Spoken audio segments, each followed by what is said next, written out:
Dans le calendrier hébraïque, il y a énormément de fêtes juives.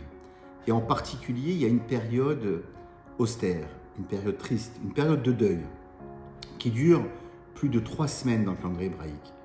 Cette période commence par le jeûne du 17 Tammuz et termine par un jeûne du 9 du mois de Av, quelques 3 semaines après. Et les deux ont pour vocation de nous rappeler la chute de Jérusalem. Le 17 Tammuz, nos rabbins nous enseignent que la ville de Jérusalem a été encerclée par les armées ennemies.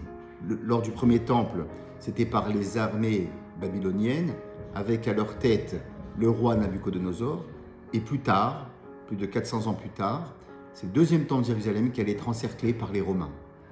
Le fait que Jérusalem soit encerclée, c'est une façon d'anéantir, de tuer, d'asphyxier le peuple juif et ses défenseurs, de lui empêcher de faire rentrer des denrées alimentaires, mais aussi de l'eau et toutes sortes de victuailles et de besoins. C'est la raison pour laquelle les rabbins ont institué le 17 du mois de Tammuz. Le 17 du mois de Tammuz aussi, les rabbins nous enseignent que le sacrifice quotidien qui était approché tous les jours a cessé de fonctionner. Et quel rapport avec la destruction? Quel rapport avec le deuil? Les rabbins nous enseignent qu'il y avait un miracle incroyable qui était vu et su par tout le monde, tous ceux qui s'approchaient du temple de Jérusalem. Il y avait un feu qui descendait du ciel et qui consumait ce sacrifice. Et donc, dès que les enfants d'Israël, dès que les Israéliens n'ont pas pu apporter ce sacrifice, il n'y avait plus la preuve visible que Dieu allait les protéger.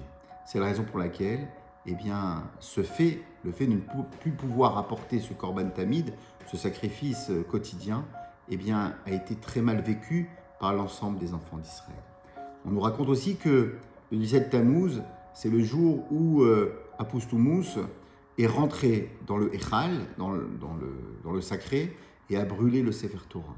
Et pour nous, c'était le début de la décadence, le début de l'exil et le début de l'antisémitisme, on va dire, moderne, tel que nous le connaissons malheureusement aujourd'hui, tel que nous l'avons toujours connu, avec des pics, mais aussi avec des moments de grande stagnation.